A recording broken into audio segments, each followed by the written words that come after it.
let us look what happens if we divide a complex number by its conjugate. So that will be a plus bi divided by a minus bi.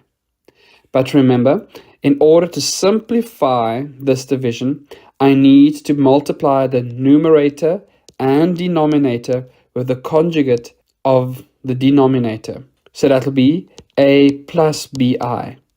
So in effect, I'm multiplying the numerator and denominator with the conjugate of the conjugate, which is the original complex number.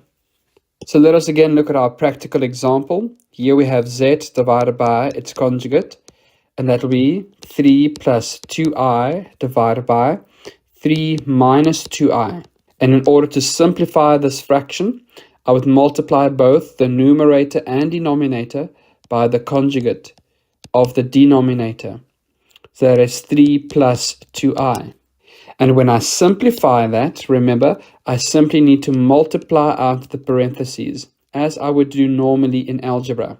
So in the numerator, I have 3 times 3, which is 9, times 3 times 2i, which is 6i, plus 2i times 3, which is 6i, plus 4i squared. Remember that I squared becomes negative 1, over 3 times 3, which is 9, and then the middle terms will cancel out, so it's minus 4i squared. And if I simplify further, I have 9 minus 4 plus 12i, where the minus 4 comes from 4 multiplied with negative 1. So it's 9 minus 4, and then 6i plus 6i is 12i.